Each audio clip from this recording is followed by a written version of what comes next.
I'm not sure if you've ever heard of this before, but Gnostics believe that you're trapped in a false reality created by a blind, insane God, and that the real divine realm exists completely outside of this universe. This is the concept of the pleroma, and it's one of the most radical cosmologies in Western spirituality because it flips everything upside down.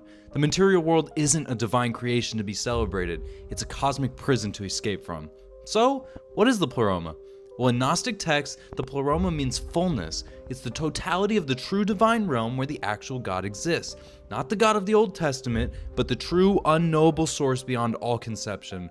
The pleroma is described as an infinite realm of pure light, consciousness, and divine emanations called aeons, eternal beings that exist in perfect harmony. Now here's where it gets dark. Our physical universe is not part of the pleroma. According to Gnostic mythology, the material world was created by a mistake.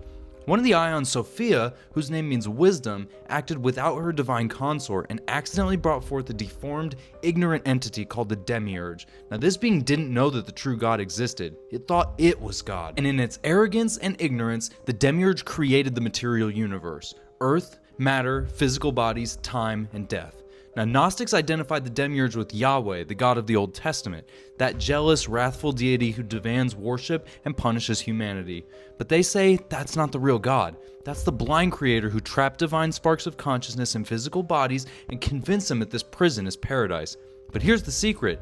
Buried inside every human being is a fragment of the pleroma, a spark of divine light that fell from the true realm and got trapped in matter. Now, most people don't even know it's there. They're asleep, hypnotized by the material world, worshipping the false god who imprisoned them. Gnosis means knowledge, specifically the direct experiential knowledge that you are not your body, you're not your ego, and you are not this limited physical existence. You are a fragment of the infinite pleroma, and awakening to that reality is the only way to escape. Now, Gnostic texts describe the pleroma in incredibly detailed ways. It's structured as layers of ions arranged in pairs called syzygies, divine masculine and feminine principles in perfect union.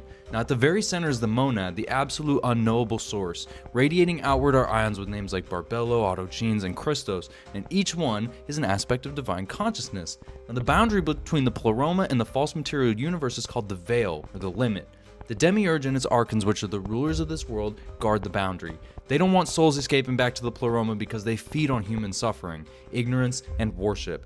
They're described as parasitic entities that keep humanity locked in cycles of reincarnation, forgetting who they really are with each new birth. But Gnostics taught there were ways to cross the veil, secret teachings, passwords, and spiritual practices that could awaken the divine spark. And when you achieve true gnosis, you would see through the illusion of matter, recognize the Demiurge as false, and at death, your soul would ascend through the planetary spheres, right past the archons guarding each